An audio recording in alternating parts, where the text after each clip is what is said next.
ఓం శాంతి. అంతర్ముఖులుగా అయ్యి మీ కళ్యాణం గురించి ఆలోచించండి.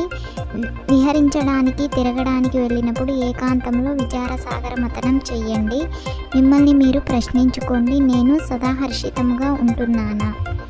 ఏ విధంగా తండ్రికి నా పిల్లలు ముళ్ళ నుండి పుష్పాలుగా అవ్వాలి అని దయ కలుగుతుంది? తండ్రి పిల్లలను పుష్పాలుగా తయారు చేయడానికి ఎంతగా కష్టపడతారు. కావున పిల్లలకు కూడా తమపై తమకు దయ కలగాలి.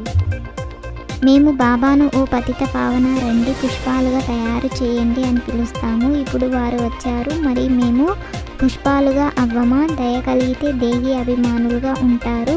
తండ్రి ఏదైతే వినిపిస్తారో దాన్ని ధారణ చేస్తారు.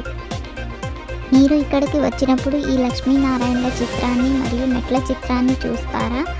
ఎప్పుడైతే ఈ రెండింటినీ చూడడం జరుగుతుందో అప్పుడు మేము దేవతలుగా అయ్యి తర్వాత ఈ విధంగా మెట్లు దిగుతూ వచ్చాము అని లక్ష్యము మరియు మొత్తం చక్రము బుద్ధిలోకి వస్తాయి.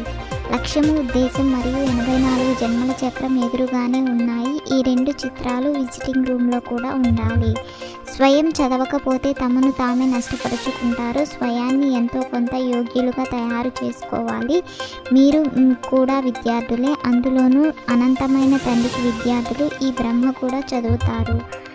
మీరు అనంతమైన తండ్రికి పిల్లలు కావున స్వర్గ వారసత్వాన్ని తప్పకుండా తీసుకోవాలి. మరియు మొత్తం చక్రమంతటి రహస్యాన్ని కూడా అర్థం చేయించారు కావున తప్పకుండా దాన్ని స్మృతి చేయవలసి ఉంటుంది. చదువైతే సహజమైనదే, కానీ ఒకవేళ పూర్తిగా చదవకపోతే టీచర్కు తప్పకుండా ఈ ఆలోచన ఉంటుంది. క్లాస్లో చాలా బుద్ధిగల పిల్లలు ఉంటే నా పేరు పాడవుతుంది, బహుమానం లభించదు, గవర్నమెంట్ ఏమీ ఇవ్వదు అని. మీరు పారస బుద్ధి కలవారిగా ఉండేవారు, మరి మిమ్మల్ని రాతి బుద్ధి కలవారిగా ఎవరు తయారు చేశారు? అర్ధకల్పం రావణ రాజ్యంలో మీరు పడిపోతూనే వచ్చారు. ఇప్పుడు మీరు తమో ప్రధానం నుండి సతో ప్రధానముగా తప్పకుండా అవ్వాలి. మనమే స్వదర్శన చక్రధారులము. బాబా ఆత్మలమైన మనము మొత్తం చక్రమంతటి రహస్యాన్ని అర్థం చేయించారు. తండ్రి అంటారు, మీ ధర్మము చాలా సుఖాన్ని ఇచ్చే ధర్మము. తండ్రి వచ్చి మిమ్మల్ని స్వర్గాధిపతులుగా తయారు చేస్తారు. ఇప్పుడు బాబా వచ్చారు కావున మీపై మీరు కూడా దయ చూపించుకోవాలి. మేము ఈ విధంగా పుష్పాలుగా అవ్వలేమా? ఇంతవరకు మేము బాబా హృదయం సింహాసనం పైకి ఎందుకు ఎక్కలేకపోయాము? అటెన్షన్ పెట్టరు. తండ్రి ఇంతటి దయార్థ హృదయులు. పిల్లలు మీపై మీరు దయ చూపించుకోండి. దేహి అభిమానులుగా అయినట్లయితే ధారణ కూడా జరుగుతుంది. అన్నీ ఆత్మయే చేస్తుంది.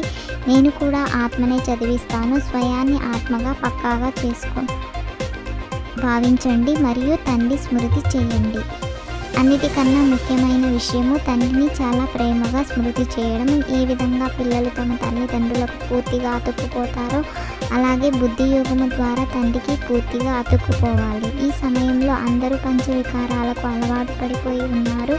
వారికి వెళ్ళి అర్థం చేయించడం ఎంత కష్టమవుతుంది. ఏమీ అర్థం చేసుకోరు. జ్ఞానం అయితే బాగుంది అని కేవలం ఈ మాట అంటారు, స్వయం మాత్రం అర్థం చేసుకోరు. ఇది యజ్ఞము, ఇందులో విఘ్నాలు తప్పకుండా కలుగుతాయి. మొత్తం పాత ప్రపంచమంతా ఇందులో స్వాహ అవ్వనున్నది. లేదంటే యజ్ఞము అన్న పేరు ఎందుకు వచ్చింది? యజ్ఞంలో స్వాహ అవ్వాలి. దీనికి రుద్రజ్ఞాన యజ్ఞము అన్న పేరు ఉంది. ఇప్పుడు రావణ రాజ్యం సమాప్తమై రామరాజ్యం స్థాపన అవుతుంది. ఇందులో యుద్ధం మొదలైన వాటి విషయమే లేదు. ఈ మెట్లను చూసి మనుషులు చాలా ఆశ్చర్యపోతారు. మేము అనంతమైన తండ్రికి విద్యార్థులము. భగవంతుడు మమ్మల్ని చదివిస్తున్నారు. అందుకే బాగా చదువుకొని తండ్రి పేరును ప్రఖ్యాతం చేయాలి. తమ నడవడికను చాలా రాయలుగా ఉంచుకోవాలి. తండ్రి సమానంగా దయార్థ హృదయులుగా అయ్యి ముళ్ళ నుండి పుష్పాలుగా తయారవ్వాలి మరియు ఇతరులను పుష్పాలుగా తయారు చేయాలి. అంతర్ముఖులుగా అయ్యి మరియు ఇతరుల కళ్యాణం గురించి ఆలోచించాలి. అలజడిలో నిరాశ పడేందుకు బదులుగా విశాల హృదయాన్ని ఉంచి ధైర్యవంతులుగా కండి. లెక్కాచారం వచ్చినప్పుడు, నొప్పి కలిగినప్పుడు దాని గురించి ఆలోచించి నిరాశపడి దాన్ని పెంచుకోకండి. ధైర్యవంతులుగా అవ్వండి.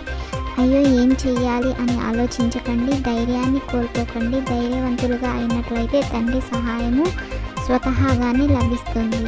ఇతరుల బలహీనతలను చూసే నేత్రాలను మూసివేసి మనస్సును అంతర్ముఖిగా చేసుకోండి. ఓం శాంతి. 21 పాయింట్లను 21 జన్మల కోసం ధారణ చేసి, లైక్ చేసి, షేర్ చేసి, తప్పకుండా సబ్స్క్రైబ్ చేయండి.